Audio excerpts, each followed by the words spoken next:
I stayed silent. That's the part I'm most ashamed of. My name is Samuel Griffin. I'm 32 years old. I'm a project manager at Pulse Technologies, a startup in downtown Seattle.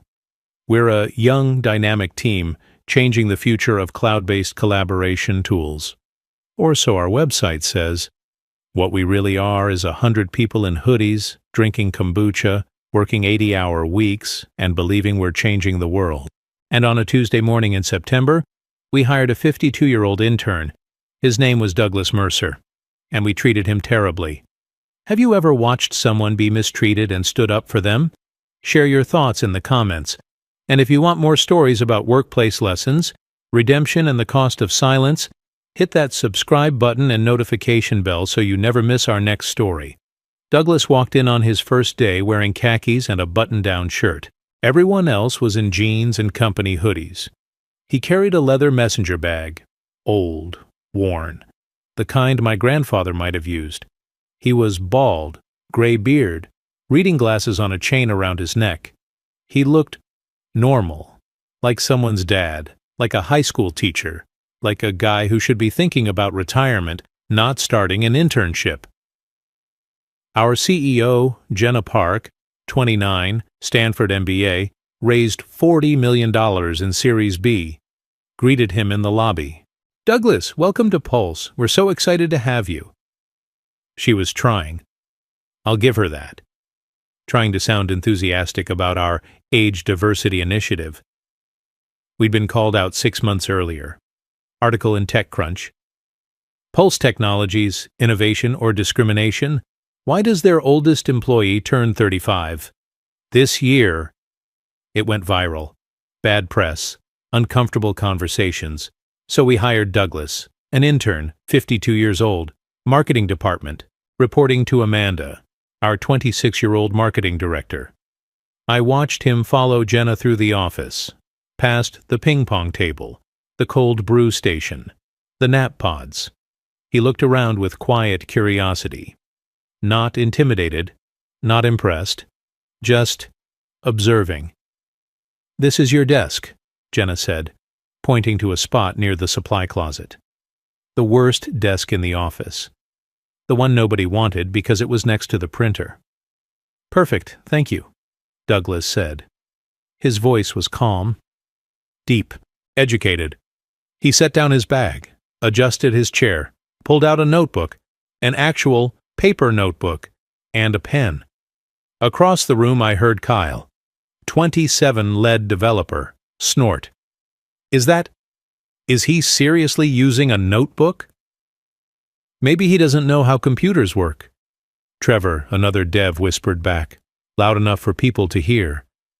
Douglas didn't react, just wrote something down, looked around, smiled slightly, and I felt uncomfortable. That was the first time I felt it. That discomfort, that knowing something is wrong feeling. But I didn't say anything. The first week was bad, not overtly hostile, nothing HR could point to. Just condescension. Constant, dripping condescension. "Douglas, do you know how to use Slack?" Amanda asked, speaking slowly, loudly. "I do, thank you." "Okay, great. Let me know if you need help. It can be confusing." She was 26, he was 52, and she was talking to him like he was 5. At lunch, Douglas sat alone. He'd brought food from home, Tupperware, a sandwich, an apple. Everyone else ordered delivery. Ate at their desks, worked through lunch. "Look at Grandpa," Kyle said, not even whispering. "Taking a real lunch break. Must be nice to be retired." "He's not retired," I said quietly. "He's working here." "Barely." Trevor laughed. Douglas, 10 feet away, heard. I know he heard, but he just ate his sandwich, read something on his phone, didn't engage. And I didn't defend him. I thought about it, opened my mouth, then closed it. It's not that bad, I told myself. They're just joking. But I knew it wasn't a joke. By week 3, they'd created a Slack channel. Where old Doug doesn't get it. I wasn't invited to it. But I heard about it, saw screenshots that people shared, memes about Douglas. When Douglas tries to understand TikTok, picture of confused old man. When Douglas sends an email instead of a Slack, picture of ancient technology. Douglas's startup idea, the wheel. 50 people in that channel, laughing, bonding over mockery. I didn't join, but I didn't report it either. Amanda, his manager, was in the channel, laughing with everyone else. Douglas never mentioned it, never complained, just showed up every day. Did his work, took notes, asked questions. Good questions, actually. In a marketing meeting, he asked, "Why are we targeting 18-25 demographics exclusively? Don't older users have more disposable income?" Amanda laughed. "Douglas, older people don't use apps like this." "Why not?" "They just don't. They're not digital natives." "I see." He wrote something down. Later, a competitor launched a product targeting 40-plus users. It did incredibly well. Nobody mentioned Douglas's question. I started noticing things, small things. Douglas would arrive early, before most people, sit at his terrible desk by the printer, work quietly. He never complained about the desk, never asked for better equipment. He had an old laptop, slow, but he made it work. He organized the supply closet without being asked, made it actually functional, color-coded, labeled, efficient. "Thanks for babysitting the supplies, Doug," Kyle said one day, patronizing, like thanking a child. "You're welcome," Douglas replied. Even, no edge. During a company all-hands, Douglas asked a question about our financial projections, specific, technical, about burn rate and runway. Jenna fumbled the answer. We're in good shape, Douglas. Don't worry about it." "I'm not worried. I'm curious about the math. We have it handled." She moved on quickly. But I noticed, Douglas's question was actually excellent.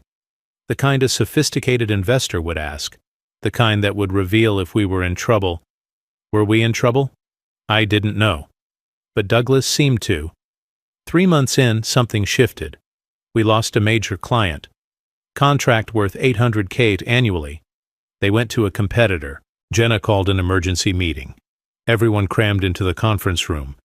"We need ideas," she said, trying to stay calm, failing. "How do we win them back? How do we prevent this from happening again?" People threw out ideas, mostly bad, mostly panic. Douglas raised his hand. "Yes, Douglas?" Jenna's tone was patient, the way you'd call on a child. "I reviewed the client communication logs," Douglas said. With permission from Amanda, the client expressed concerns about feature X 3 times over 6 months. We acknowledged but never addressed it. The competitor addressed it. That's why they left. Silence. "We did address it," Amanda said, defensive. "We said we'd address it. We didn't actually do it." "That's not—" "I have the logs if you'd like to review them." More silence. Jenna cleared her throat. "Okay, that's good feedback, Douglas. We'll look into it." After the meeting, I heard Kyle. "Great. Now Grandpa's lecturing us on client relations." "He's not wrong, though," someone else said quietly. "Whose side are you on?" I walked away, that uncomfortable feeling growing. 4 months in, we had a problem. A technical crisis, server architecture issue. Site was crashing under load. The dev team was panicking, trying solutions. Nothing worked. Douglas at his desk said quietly, "Have you tried load balancing with—" And he mentioned a specific technical solution. Kyle cut him off. "Douglas, no offense, but this is complex infrastructure stuff. It's not like organizing supplies." "I understand. I just thought, we've got it. Thanks." 3 days later, they implemented essentially what Douglas suggested. It worked. Nobody thanked him. 6 months, half a year of watching Douglas be treated like he was incompetent, like he was a burden, like he was lucky to be there. Half a year of me feeling uncomfortable and doing nothing. Until the day everything changed. It was a Friday. Team happy hour. The beer fridge was open, people were relaxing. Douglas was at his desk, still working. He never came to happy hour, never invited, or invited in a way that made it clear he wasn't really wanted. Kyle was drunk, getting louder. "You know what I don't get?" he announced to the room. "Why is Doug even here? Like, seriously, what's the point?" Some people laughed, nervous laughs. "He's learning," someone offered. "Learning what? How to be slow? How to not understand technology?" Kyle was on a roll. "He's like a diversity hire, but for old people. It's charity." More laughs, less nervous now. Douglas, at his desk, went very still, and something in me snapped. Maybe it was the 6 months of accumulated guilt. Maybe it was the look on Douglas's face, not hurt, just resigned, like he'd expected this all along. Maybe I was just tired of being a coward. "Kyle!" My voice was loud, sharp. "Stop." The room went quiet. "What?" Kyle turned to me, confused. We were friendly. I'd never challenged him before. "You need to stop, right now." "Dude, it's not just anything. You've been treating Douglas like garbage for 6 months. We all have, and he doesn't deserve it." "I'm not treating him like—" "You literally just called him a charity case." "I didn't mean—" "Yes, you did." I looked around the room, at all of them. "We all did. We decided he didn't belong here because he's older, because he doesn't fit our aesthetic, because it's easier to mock him than to respect him. Sam, come on. He shows up early, works late, does every task we give him without complaint, asks good questions that we ignore, gives good advice that we dismiss, and we treat him like he's lucky to be here." I looked at Douglas. He was watching me. Expression unreadable. "You're right," I said to him. "About the client, about the load balancing, about the demographics. You've been right about a lot of things, and we've been too arrogant to listen." Douglas stood, slowly walked over. I thought he might thank me, or shake my hand. Instead, he looked at me with something like sadness. "You're right, Samuel," he said quietly, "but it shouldn't have taken 6 months." He picked up his bag and walked out. Monday morning, Douglas wasn't at his desk. "He quit," Amanda said. She looked uncomfortable. "Sent an email over the weekend. Said his internship was complete." "Did he say why?" Jenna asked. "Just that he'd learned what he needed to learn." Kyle avoided eye contact with me. The whole office felt strange. Guilty, but also relieved. Like a problem had solved itself. Tuesday afternoon, Jenna called an emergency all-hands meeting. "We have a situation," she said, looking pale. "I just got a call from Gregory Sullivan." Gregory Sullivan, one of the most prominent venture capitalists in Seattle. We'd been trying to get a meeting with him for years. "He wants to meet about potential investment," Jenna continued, "which is great, but he asked specifically about Douglas Mercer. He said, and I quote, 'I heard Douglas was working for you. How was that? Did you learn anything from him?'" Confused looks around the room. "Why would Gregory Sullivan care about our intern?" Amanda asked. Jenna pulled up her laptop, projected something on the screen, a Forbes article from 4 years ago. Douglas Mercer sells AI startup to Microsoft for $2.1 billion. The room went dead silent. There was a photo. Younger, but unmistakable. Our intern, Douglas, in a suit, shaking hands with Microsoft's CEO. "That's—" Amanda's voice was tiny. "That's not the same person." But it was. Obviously it was. Jenna scrolled. More articles. Tech billionaire Douglas Mercer announces retirement at 48. Mercer's philanthropic turn. What's next for AI pioneer? Where is Douglas Mercer, the billionaire who disappeared?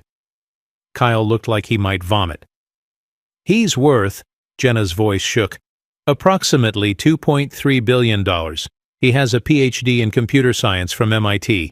He pioneered machine learning algorithms we still use.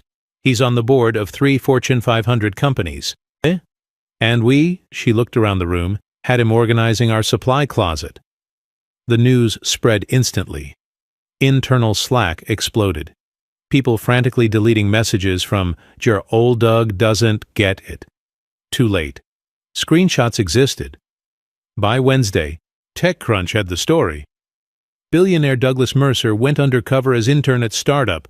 They had no idea. The article quoted anonymous sources, detailed the mockery, the condescension, the "Your old Doug doesn't get it" channel. We looked like monsters. Because we were. Thursday, Douglas agreed to a phone call with Jenna. She put it on speaker. The leadership team in the room, including me. "Douglas," Jenna's voice was shaking. "I don't know what to say. We had no idea who you were.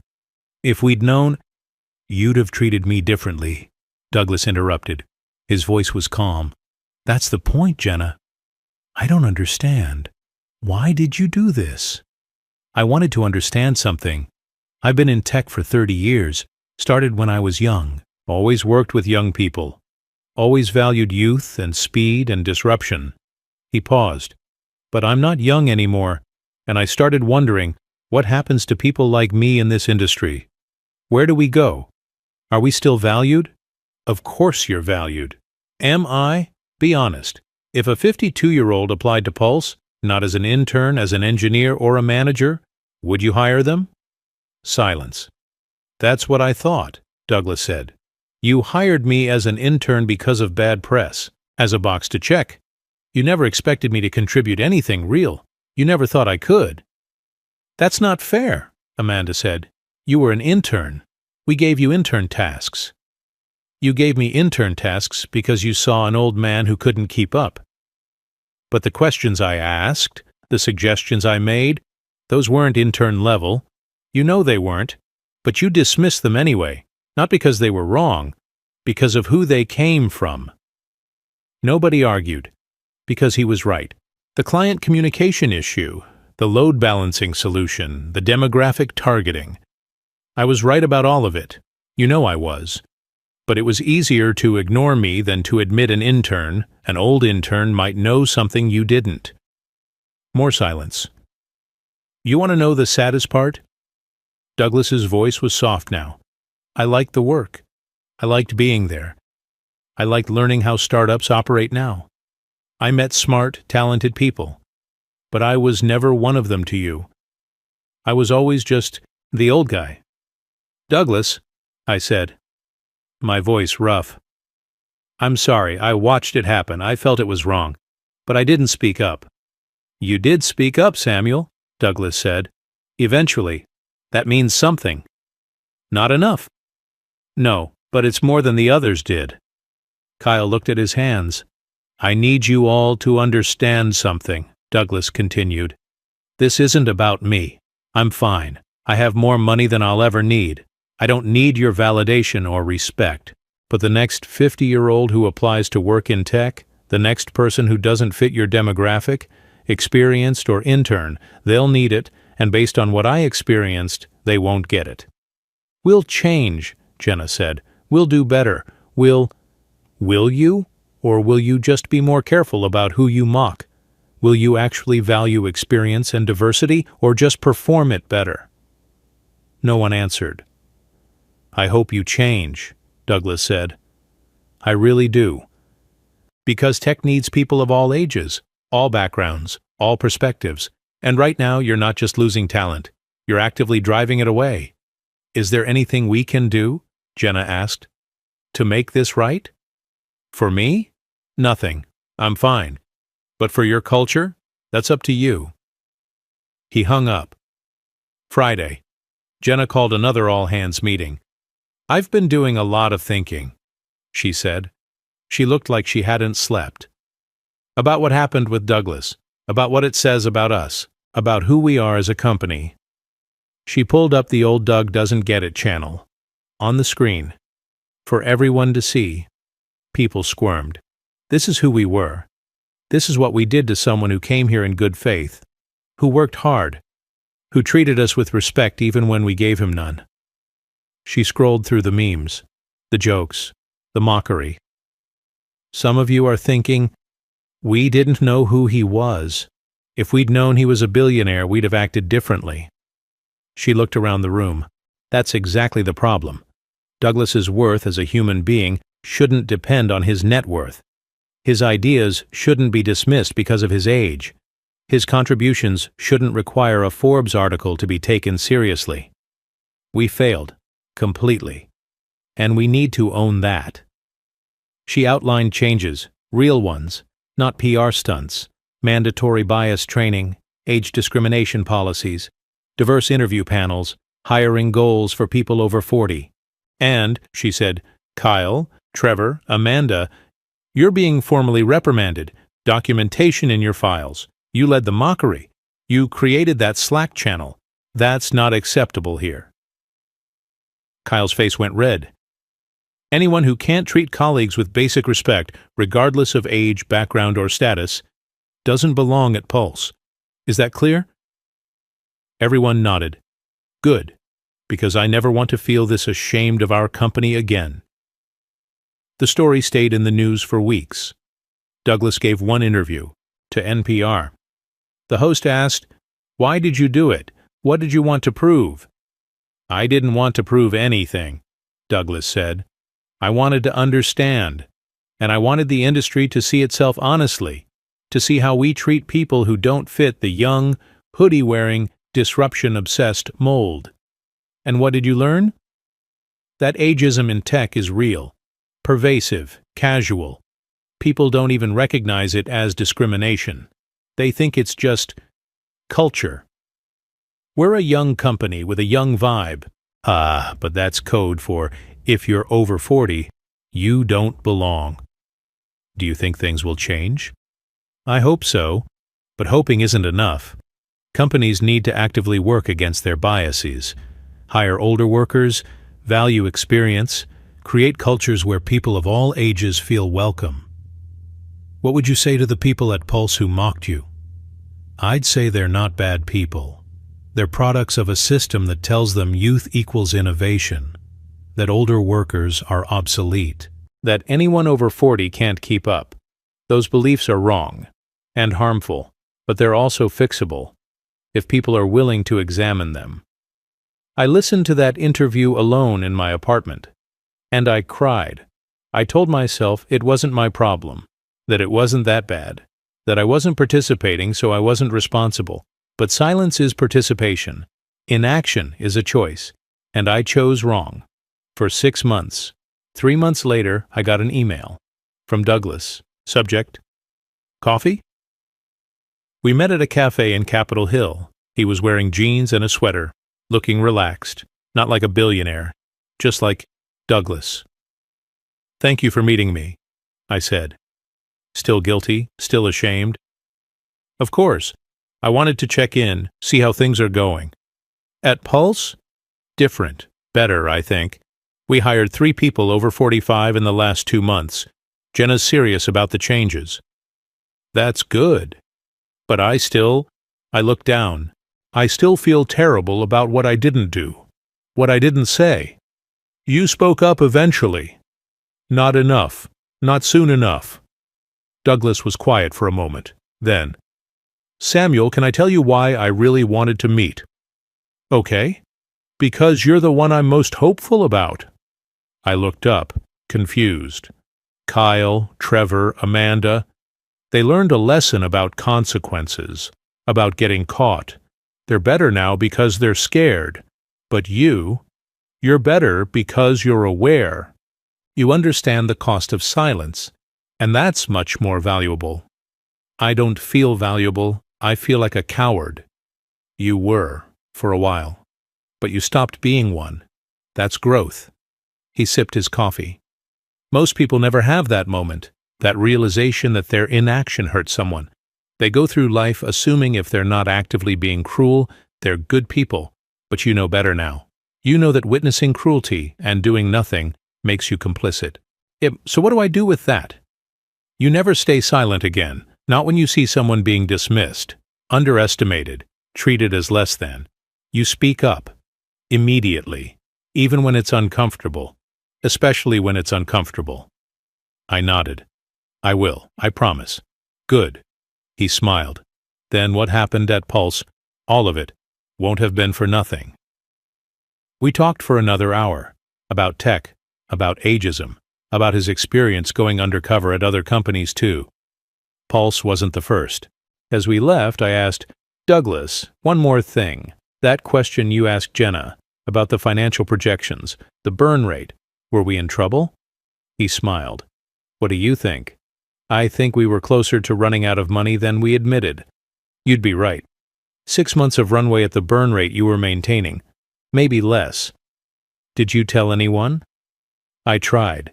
In the meeting. Jenna dismissed it. So I sent a memo. Detailed, with projections and recommendations. What happened to it?" "Amanda threw it away. I saw her do it, didn't even read it." "Jesus." "It's okay. You course-corrected eventually, but you came close to a cliff." We shook hands. He turned to go. "Douglas?" "Yes?" "Thank you for the lesson, for giving us a chance to be better." "Samuel, I didn't give you anything. The opportunity to be better was always there. You just had to take it." 2 years later. Pulse is different now. We have 42 employees over 40, including our new CTO, who's 61. We have age diversity training, mentorship programs pairing young and older employees, a zero-tolerance policy for age-related jokes or dismissiveness, and we're better for it, measurably. Our retention is up, our product is stronger, our culture is healthier. But I'm not telling you this story to celebrate Pulse. I'm telling you because last week we hired a new intern, 22 years old, recent college grad, eager, a little naive, and in his first meeting he made a suggestion. It wasn't great. It showed he didn't fully understand our product yet. And one of our developers, 28, talented, confident, started to dismiss him. I saw it happening. The eye roll, the condescending smile, the beginning of mockery. And I stopped it, right there, in the moment. "Wait," I said. "Let him finish." The developer looked at me, annoyed. "He's an intern. He's a colleague, with ideas. Let him finish." The intern finished his thought. It still wasn't great, but it had a kernel of something, a perspective we hadn't considered. "That's interesting," I said. "Can you develop that more? I'd like to hear where you go with it." The intern's face lit up. After the meeting, the developer approached me. "Why'd you do that?" His idea was half-baked.